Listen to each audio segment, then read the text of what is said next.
I showed you these kind of proteins, those purple things, and goes through the cell. And I said a hormone lands there like rings a doorbell, and something happens inside. But that's what they're called receptor proteins.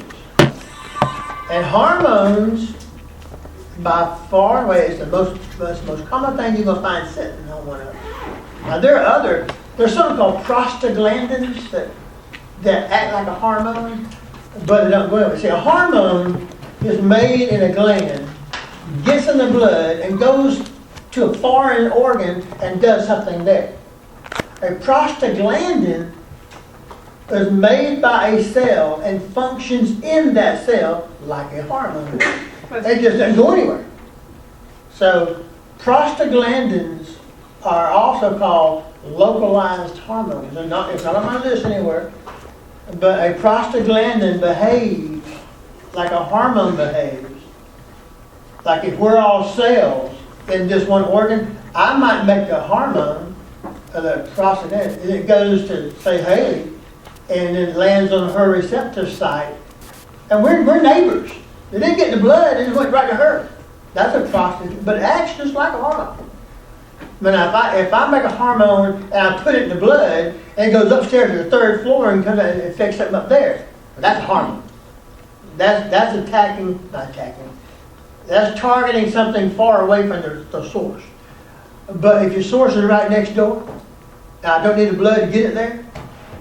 It acts like a hormone, but they're called prostaglandins. So, and I might one day add that to my lecture. When the hormone lands on that protein receptor, a signal is sent inside, like ring a doorbell, inside the cell. And then that cell does something. It might be making insulin, it might be anything, because of the fact the hormone landed on that protein receptor. Now I think I got a picture coming up. Okay, they're going to come later on. Alright. This is more about the receptors. And instead of saying call it 16B, I just call it 17 and just keep on going. Sometimes they work with the carrier protein,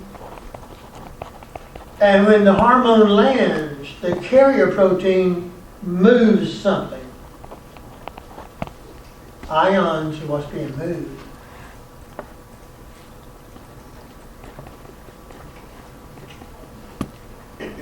And if the cell, say, my last sentence, if the cell is running low on glucose and needs some more, well, the receptor will open up that channel and glucose gets to go in. If the door is closed, glucose goes on by. But if inside that cell is running low and says, I need some glucose, when a hormone lands on that receptor, and right next door that protein opens up, and in goes the glucose. When a cell has all it needs, the signal stops, the protein closes, and that glucose goes on by the door, make for another cell needs it. That's how cells function. So say for instance, you need it and it's not there, that's when you get it. I mean, some people's bodies react differently to Exactly. mine. I feel kind of jittery. A lot of folks who try to quit smoking, they need that nicotine. And when they try to quit because they're scared because they're going to have a heart attack, and the cell behaves differently. And that is an addicting drug, as you probably know, and they got mad that cigarette folks put that in the cigarette on purpose to hook you. Then you're going to spend more money buying a pack of cigarettes. Because if the nicotine wasn't there, you probably could walk away from it. But the nicotine makes it so addictive that when you try to quit, and a lot of folks, I can quit when I want to, apparently it's not true. A lot of folks try to quit and they can't give it up because they feel so bad. They got the jitters. And that's the reason. But they say apparently if you can stay off long enough and fight your way through it, then your body will stop that crap and you'll be all right again. But too many people don't like the way it makes them feel. So they start smoking again. And they'll still tell you, oh, I can quit when I want to. They're fooling themselves. Obviously, not true. And I imagine most people who smoke would tell a child, don't start. I think they would tell a child, don't stop. Even though they're speaking from experience, don't walk down the path I walk down. I've never smoked in my life. And I'm not kidding you, but I got a good friend who smokes. And he tried to stop numerous times. And he'll be off them for maybe a month or two. Next thing you know. And Terry said, I just like to smoke. I said, you lying, you can't quit, Terry. He said, well, that might be a two, but it's my life. If I live to only be 60, then that's my choice. I want to live as long as I can. I'm 60 right now. If I live to be 160, I'll do it. But there are things that I know I'm doing that's not going to allow it to happen. I'm going to die. We're all going to die. We know that. Question is tomorrow? We're 20 years away.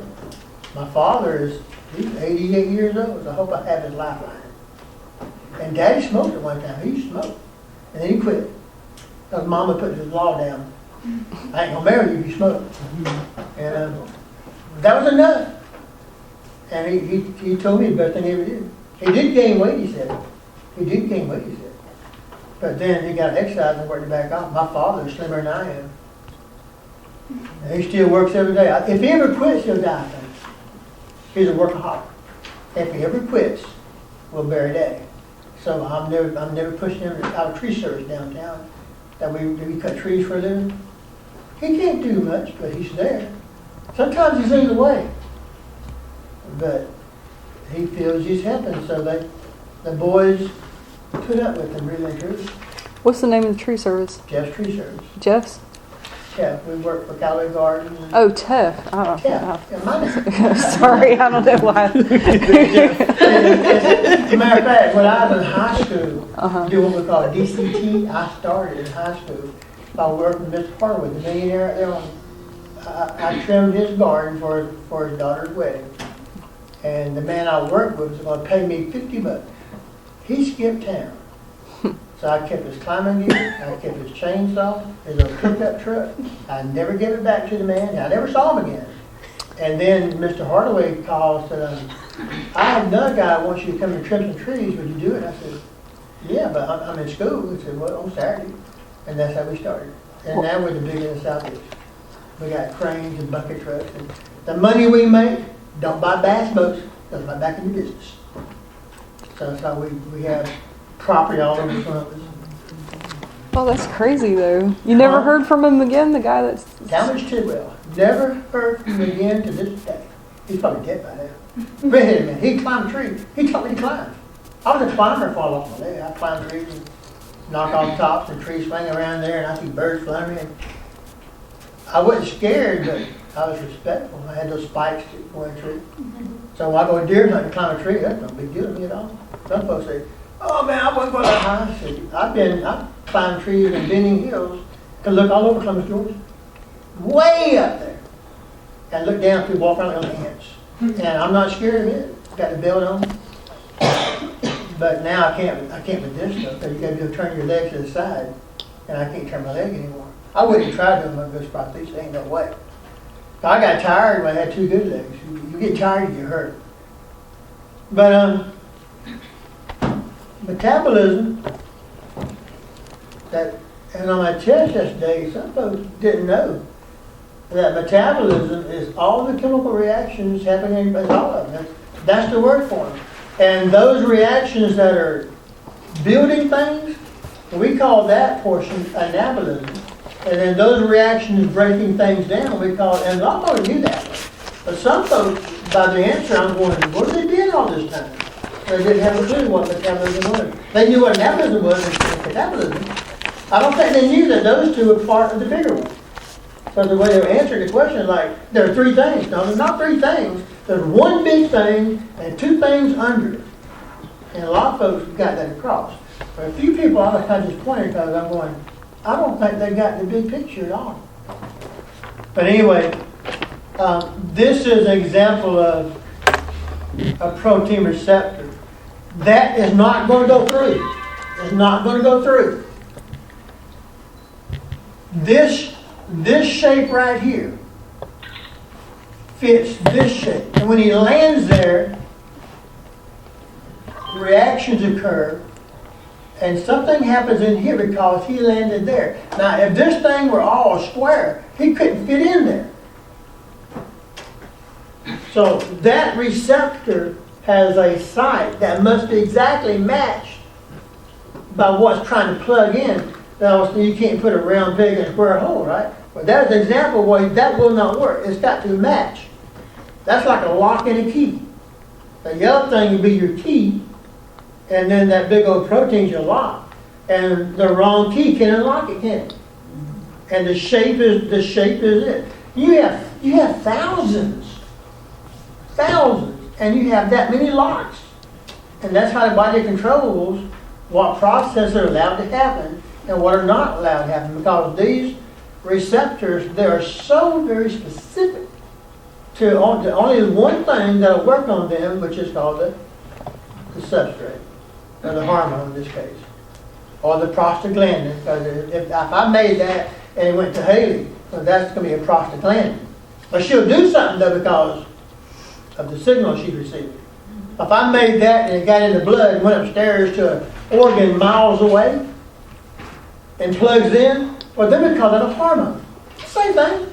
It's just how far away it went before it plugged in. That's the difference. Now, there are transport proteins, which are carriers. And I just tell you about the carrier because sometimes the signal is for the carrier to wake up and carry something.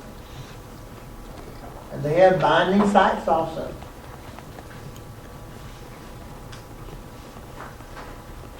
And I tell you that proteins can change their shape. Have I not told you that? They're the only thing that can change their shape. And by changing shape, that protein can then shove something through the membrane from outside to inside. But it won't change its shape until it's told to. Until it's told to. So the protein you showed us earlier was just, that's the receptor protein, not the carrier. Let me look ahead a minute. Well, I got the same picture twice, and I'll try to show you what I'm talking about. There it is. When I get up here, and this is still about carrier, then I'll show you this. Okay, so right now, we're on number 18.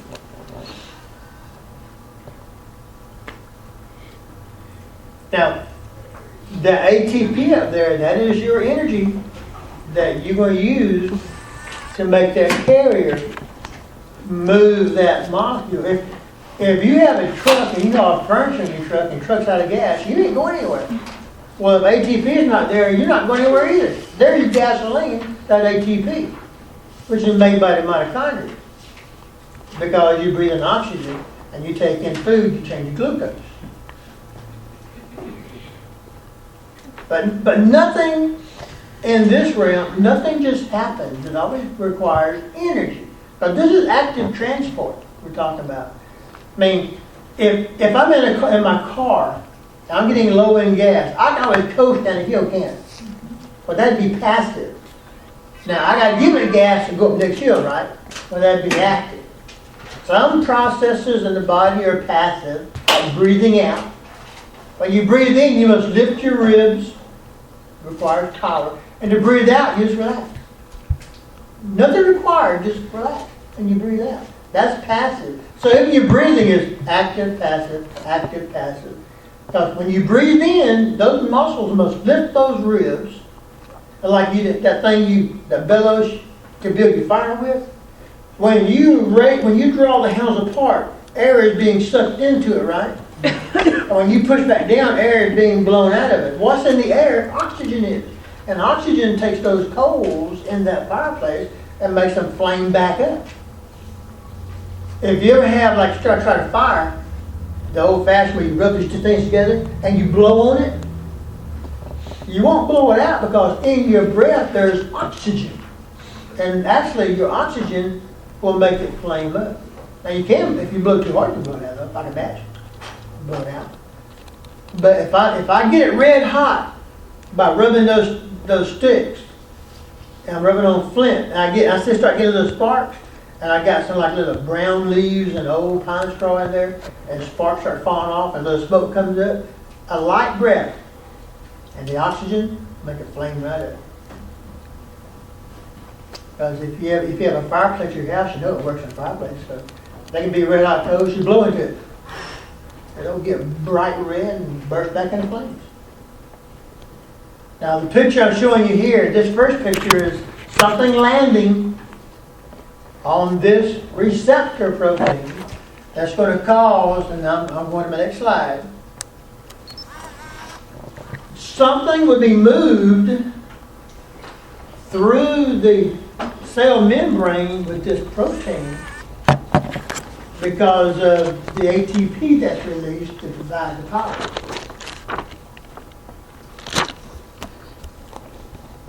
And it is active transport because you are using ATP. You've got to make it happen. It won't happen by itself.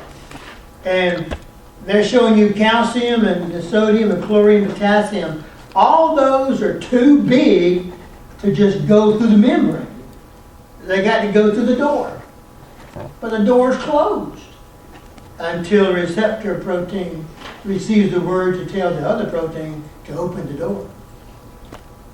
Amino acids are too big, they must pass through.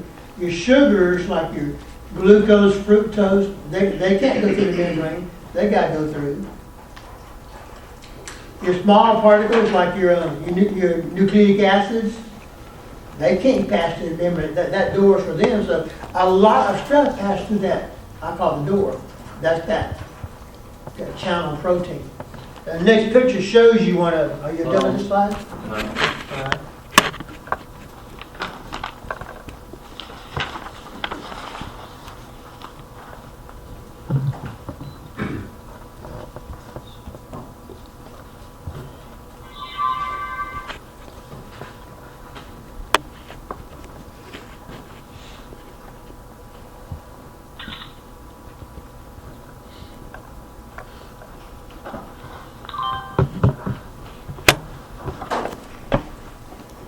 All right.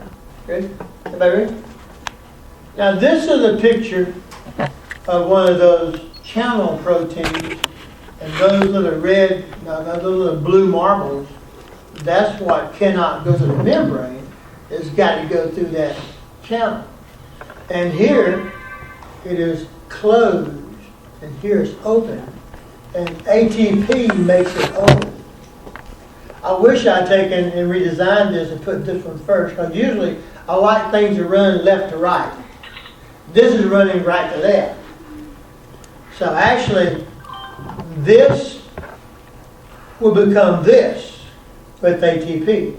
And when the channel opens, then these big old molecules that can't go through here, they get to get into the cell. And right next door to it, I wish I'd put in that one right here is sitting next to him. And when he gets a message, ATP is sent, and then this one opens up. He won't open up until he's told to. And who tells him to is that one. I'll probably redesign this slide so now I see what I do. And I'll end up putting this picture. I will marry it right to this picture and show on this side the receptor. I'll then show this one, and the last show. I like things moved this way. I just like that, left to right as things progress. Because that's how you read. And I didn't realize this thing was backwards until I just tried to describe it, because my mind's trying to go left to right, but I'm going, it can't be left first, because the ATP has got to get there first to make it open. So that picture is done from, like going from right to left, which is not the way I like to teach. And this is still the receptor. That's not the receptor there. That's the channel protein. That's the channel protein with the channel and without the channel. With ATP provided, the channel will open up. If you remove the ATP, the channel will close. But nothing will happen if this doesn't tell it to.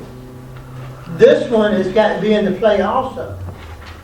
Because when this substance lands right here, it wants that channel to open up. So this one, which is not in the picture, will notify this one. And then with ATP, this will become this with an open channel. And then those blue particles, whether they're glucose or whether they're calcium or whether they're potassium or anything, can then pass into the cell. The blue area out there is outside the cell, and then the yellowish area is inside the cell. Tell you what though, it can be going the other direction. Because if you have too much sodium inside, they're going to be pumped outside. I said pump though, it means requires force. Alright? Now, as far as the blue things moving in, where do you see more of the blue things right now? The outside, Where do you see less of them? inside. When that door opens, have you got to make them move through? They'll do it by themselves.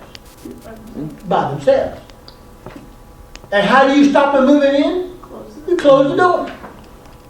That's actually what you call facilitated diffusion.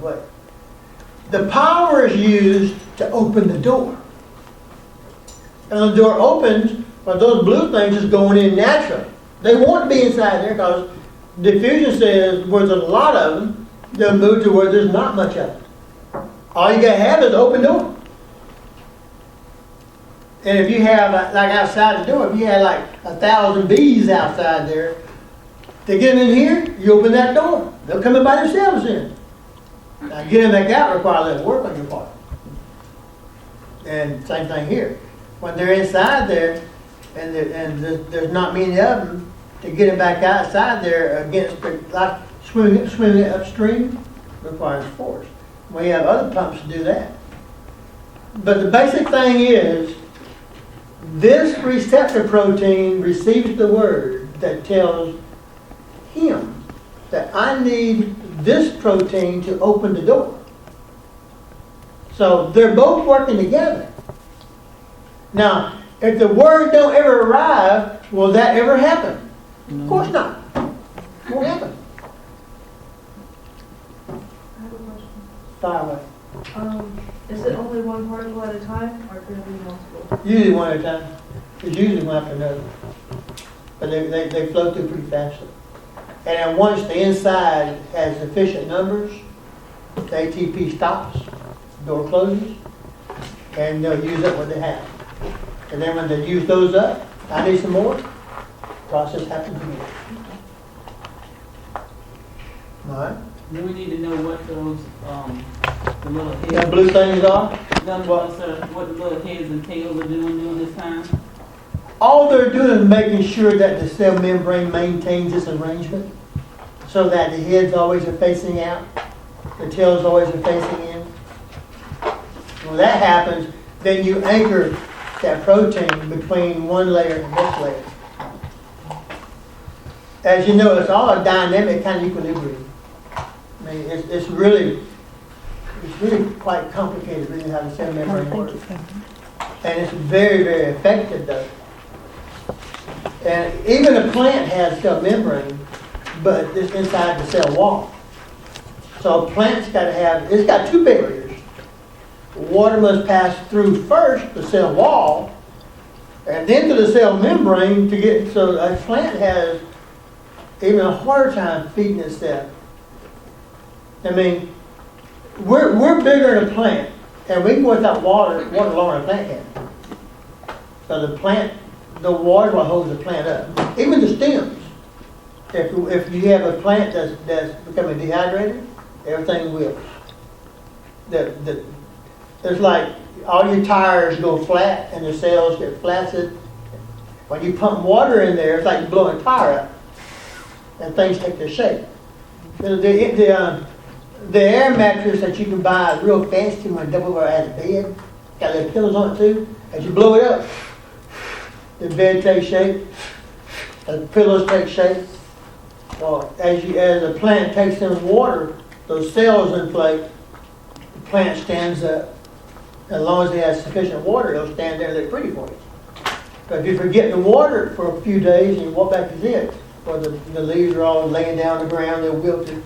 But it's amazing though, you water it, they're powerful, they'll stand right back up again. Outside my house, I got wildflowers planted for my butterflies. I take pictures of butterflies. And sometimes I get real busy and I see them. I say, I need to water those. But I don't. I do something else, feed the birds. I need to water those. And next thing I know, if I don't water, they're going to die. They're all drooped down, and I water them. And I get within 30 minutes, I start seeing life come back into them from the bottom up. The bottom ones start to, the leaves start to get a little bigger. They're all shriveled up, and they're all drooping. And the leaves get a little bigger, a little fuller, and start to stand up. And I don't look anymore. Next thing I know, the flowers are back up. And that's not the way you want to maintain your plants. And I'm guilty one of it. I should water every day, so that never happens. But I'm fairly active, and a lot of folks, even my leg, I'm out there on my four-wheeler with no leg on. If I fell off, I got, one day the thing did come over me on it. And I had to crawl to the house because I went through a ditch. I thought I'd go anywhere, and the four-wheeler turned over. And I just rolled away from it, but gas is pouring out of it, and so I can't walk. My crutches wasn't near me, so I just crawled to the house. And Jimmy came to the door. What? I said, I said, I'm all right. I'm okay. And so she called my best friend up the road, and together I put my leg back on, and we turned the four-wheeler back over. And he asked him, "What are you trying to do?" I said, "I want to go across the ditch here." He said, "Well, if I have two legs that can help me turn over now, I put a leg out, right?" "Well, I can't put a leg out over here." So that thing went up, it just turned right over. So I just kind of leaped off of it. I wasn't scared. I was mad. Doggone it. So my wife says that if she's not there, I ain't supposed to go outside, but I'm good anyway. I'll get by somehow. All right. Now we have those name tag proteins, the one that do cell recognition, where you know a cell, either you made it or... We didn't do 20, you skip 20. 20. Under the picture? I just under it. Yeah. Let me go ahead and take this thing and make animation come up. I want both these animated. So, and there it is. If I want to exit. Yes, I want to exit. I think I want to exit.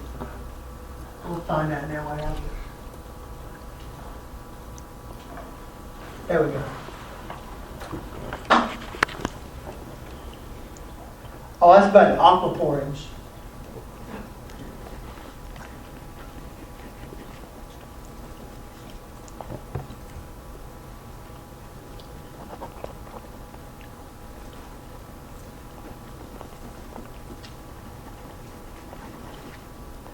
That didn't read right. Form channels that allows. No, that should be only the word allow. That's bad English.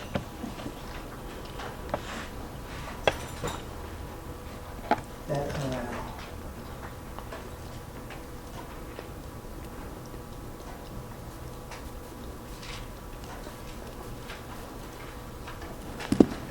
Yeah, that allow. You can't use two same verb subject. Water, as you know, can't pass through a fat.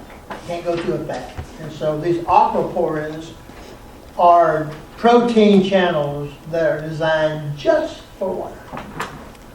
So water can get, because inside that cell, that cytoplasm, it's mainly water. It can't dry up. It's mainly water. And the nucleoplasm has tons of water, so there's got to be a way to get water into that cell to keep that cell cytoplasm watery. And these aquaporins that's a fancy name for a protein channel that is only geared to let water through. That's aquaporin. So an aquaporin is a protein channel like all his brothers and sisters, but he only deals with water. No blue things going through, just water. Okay? Now, Now, let's try and go earlier. These are the name tags a cell wears, so you can recognize a cell you made, or a cell that came in your body through a cut, and you can kill that cell. Those are the glycoproteins I showed you, I think, yesterday, I believe. Glyco means what? Carbohydrate. So this is an organic molecule made of a carbohydrate portion and a protein portion. I think the picture shows you little green beads sticking out of a purple-looking protein, and call that a glycoprotein. I might show you a picture in a minute. I don't know what that is. I have no clue. Now, the big reason why you need to be able to identify cells is so you can identify those that you better kill because they're germs. Thank God, all cells have these glycoproteins. Even the bacteria cells that get you sick. If you found one of those with no glycoproteins, that'd be a Trojan horse. You have no way to even know he's hurting you. So all the body does is look for proteins that I didn't make. And if the body didn't make it, then the body's going to kill it. That's how the immune system works. By looking for a cell membrane of something which has glycoproteins that I did not make. That's a germ. Came in through a cut, came in through the air I breathed, came in through the food I ate. The one thing, I didn't make that thing. I don't recognize those glycoproteins. Then the immune system makes antibodies and kills it. And you stay away. That's how that works. And the last two lines, on your own cells are distinguished from foreign cells. It's the foreign cells you should be scared of. But those are the ones that hurt you. Not your own cells. But the foreign cells, like your pneumonia germs and your syphilis germs and the tetanus germs that you step on a nail, then you provided that germ with a perfect environment, dark, moist, no oxygen. They love that. And most of us have had tetanus shots all through our life, really, without ever stepping on a nail. But if you're out fishing, you get fish hooking in your finger, you're supposed to get a tetanus shot. I never do. I ain't stopping fishing, they're fighting too good. But you're supposed to. If you're cleaning fish with a knife and you cut yourself, supposed to get a tetanus shot, by dummy. And I tell you what, by the time I need one, it'll be too late. You're going to start getting sick, no. So, when I had my leg damaged, I got a lot of tetanus shots. I picked up a lot of debris on the road for the blood. I played softball one time. That finger did real big. I played third base. And the ball came to me. And it came on this side between me and the bag, so I just grabbed the ball. Hurt like the dickens. But I was barehanded. And so I threw it across the first. Shaking my hand. I was throwing blood all over my body. And the coach says, "Hey guys, you got your hand bleeding." And I looked down at that finger was sideways and the bone was sticking out of it. And I could see the bone. And I'm going, Oh, look at that. So they immediately took me to the hospital where they gave me shots in it. And the shots made it feel better, by the way. I mean, I'm saying, yeah, man, that feels better. And I got a big scar. And that finger you can't see it, it's really big. And I got free third base. When you tried to put your finger back on, could you feel it then? So I just felt sideways. Oh. I didn't try to put it, I just kind of straightened it. And then when I recovered the next year, they went to play third base, and I tried third base. The ball hit to me, I'd flinch. Instead of going for it like I used to, I'd get out of the way of it. And I couldn't get over it. And they said, well, try second base. It's just as bad. And they said, well, try the outfield. Because I could hit the ball. And I tried the outfield, but I can't judge it. It'd be up in the air, and I'd get under it and hit behind me. I said, crack! So next time I went to catcher. I like catcher, I'd talk to the batters. You know, you're going to miss this ball. Watch it. Watch it. You ain't hit it coming. I didn't like that. I didn't care. But then I tore a muscle. I tore a groin. I hopped up one time real fast, and I could feel like somebody tearing cloth. It hurt so bad. And then I stopped playing ball. I hadn't played since then. They said, "Come be a coach." Well, I can't coach. I want to play. And I never played again. But I love third base till I got my hand busted up. I threw them out though. Good job. It hurt. I thought it hurt because I hit the ball, but no, it broke that finger. That's that tall. I guess what I thought is, I never forget. I had a white uniform on and had spots of blood all over it. And I looked at my hand. And uh-oh, that had bent wrong. Alrighty. So the immune system is busy looking for these glycolipids, glycoproteins that you didn't make because it knows that this is a foreign germ and I got to kill it. Alright? When you are developing as a baby and you're making cells, well, have you ever seen the airport? Those guys guide the airplanes and put them where they want to go?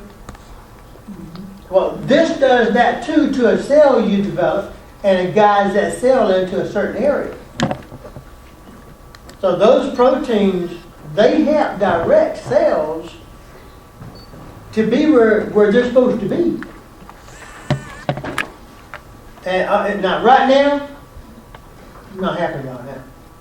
But while you're inside your mom, and you go from 1 cell, 2 to 4, and you're just getting, and your heart's starting to beat at about 4 weeks in. Because, see, at 4 weeks, you're big enough to need a pump to get the blood to all the cells. So your heart has to come in pretty soon. And as time passes, your little head mass develops. And at first, you can't tell you from a pig or a chicken you all day all in life. You even have a little tail. And as you develop, the tail goes away. And you start looking more human and more human. And you get born, of course, you're a human baby. But while you're developing, these cells that are being produced must be directed where the brain is. And it's like, your stomach, you over here. You're going to be kidney, you over here. These proteins are directing these cells to where they got to be. The glycoproteins. Huh? You're saying The glycoproteins are doing that.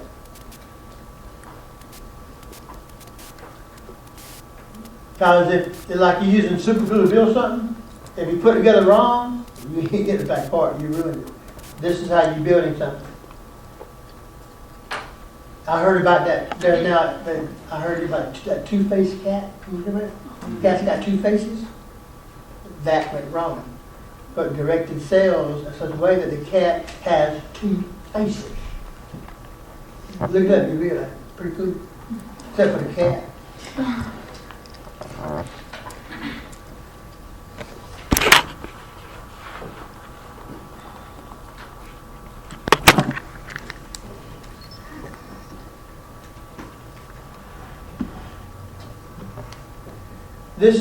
This is 1 cell which is producing molecules and giving it to another cell. This is going to open up and take it in and pass it on through.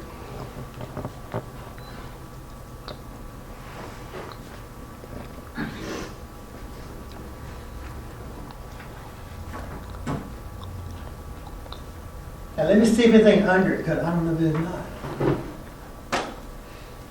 Yeah. Good. I got to uncover this quick. Should be uncovered.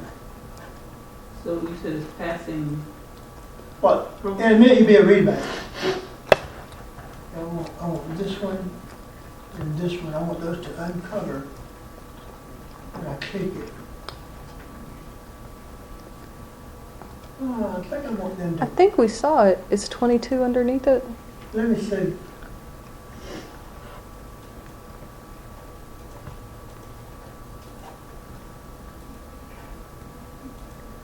That's good. That's it. Yeah. That's 22. That's it.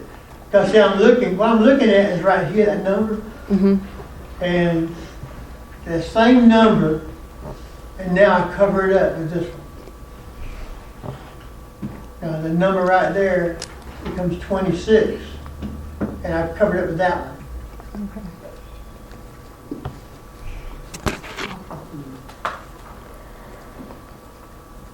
The one where it's passing applies, I mean, pretty much goes along 22, you think?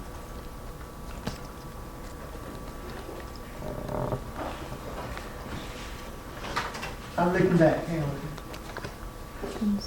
Glycoprotein attachment.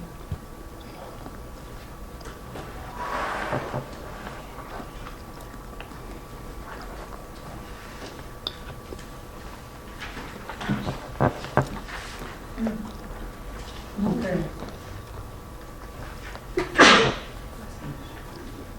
This is what's drawing this cell to it. I said how recognition proteins, they're always colored. If you go back to the very beginning, when I first showed you this thing, way back here, there they are. Oh, they're not green there. I had one there green on. But this one, they're not green. You see right there that protein? See that those orange beads coming out of the protein, which is your identifier, and over here the one I showed you that you're asking about.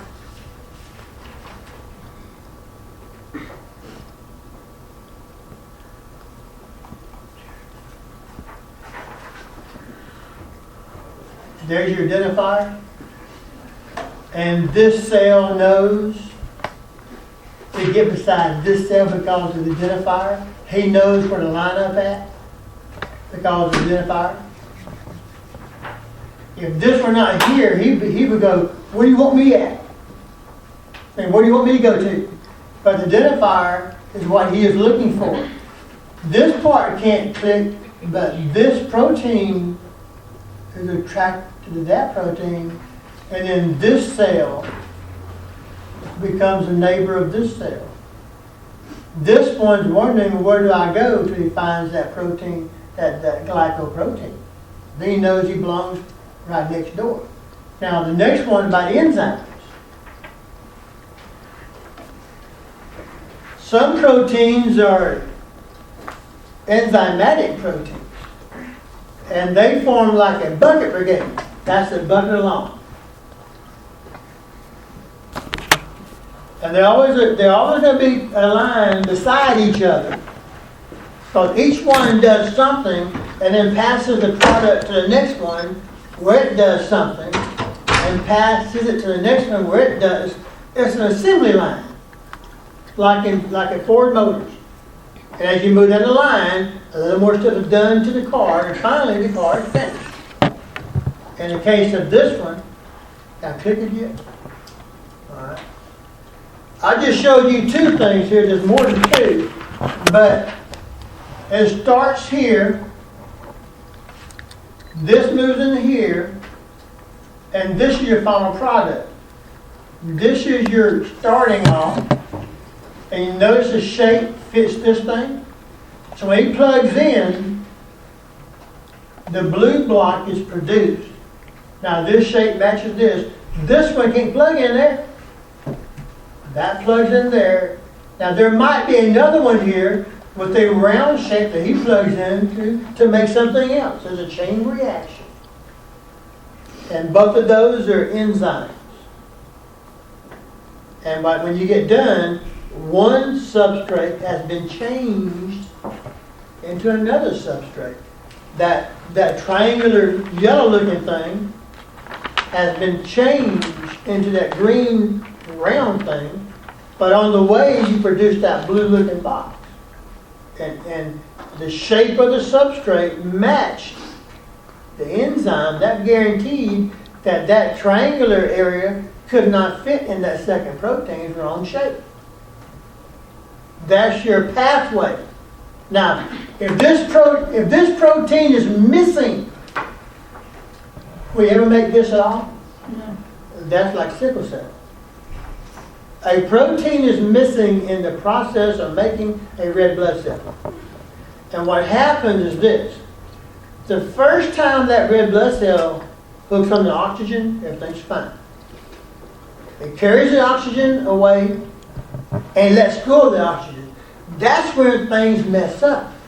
Because when it lets go of the oxygen, instead of staying round, it sickles. It turns to a sickle.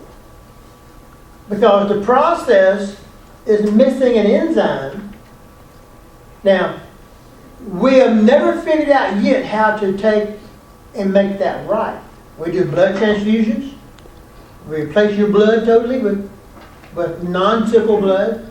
Very painful disease and often short lifespans. You don't find many folks who are 85 with sickle cell anemia. It's just, but, we do blood transfusions. But every time those cells sickle, somewhere they can't roll. They're going to make a traffic jam, like a beaver dam. That's going to back up, and those cells are going to die. You keep doing that long enough, and you're going to find some health problems, and the person will. Sickle cell anemia. And all we can do is hopefully just pull out their sickle blood and put in fresh blood. They're fine for a few months. But slowly, the blood I gave them is destroyed because of a very hard lifestyle. And they're making new cells to replace it, which becomes sickle. So before long, you're right back in there getting another blood transfusion. And that prolongs your life a little longer. But before long, you're going to find that the person perishes. You can't keep doing it forever. But that is hereditary, as you know. It's passed on from parents to a child. The thing about it is, though, the cool thing about it, if you say cool, if you're a carrier for sickle cell, then you can't get malaria. You cannot. You can, but it's not serious. The people who tend to live in areas high in malaria, they develop that recessive gene. Now, if I marry a person with the recessive, and I got one too, there's a 1 chance in 4 that our kids will have both of the bad genes. That's what they say. If you have one of them, you're all right. But if you have mine and mama's too, then young child, I'm sorry, but you have sickle cell anemia. But if you have just one of them, then you're also blessed, but you can't get malaria. It's very common in Africa. Huh? It's very common in Africa. As a common in black races, period. Yeah. That's Africa, but even Panama, which Yeah, and also in South America, like Caribbean. But as you have more people intermarrying, yeah. it's also crossing bloodlines. So if I married a black woman and she had the trait, I won't have the trait. Sometime down the road, if one of our kids married another black person and he has a trait from his mama and his wife has a trait, then at that point they may start having sickle cell. And his lineage passes back to the white race. Because of the health. See, when people marry within the races, things stay there. It's true. As you know. But when you start marrying across the races, then some diseases that are only within a race starts being shared with other races. That's the true melting pot, if you think about it. But we're working on trying to figure out a way to take a person with sickle cell and give them back the good gene. So the cells they're making is not missing that enzyme, so they won't sickle when you get rid of the oxygen. We have been unsuccessful though. So whoever does that is going to be rich forever. But I don't know if we ever can get that far into it. There's a lot of research done on what we know what causes it, but knowing the cause and the solution are two different things altogether. I might know what makes it, but I can't change it. But we're trying to change it as best as we can. But the question that folks ask is, how many mouths can this earth feed? People dying, is that not part of nature? Deer die, beavers die, caribou die, people die. I guess Mother Nature knows that I can't feed all the mouths that we might be able to produce. And And so people die. And what's sad about it is that the same folks who would deny you care for your mama would demand it for their mama. I mean, double standard. They preach a good story till it hits home. We all want people to live. We all do. All right. Let's stand that way. If you'll go back to the last slide with the number 23, the last word, reactions, you had that as a word. As a blank? Let me fix that then.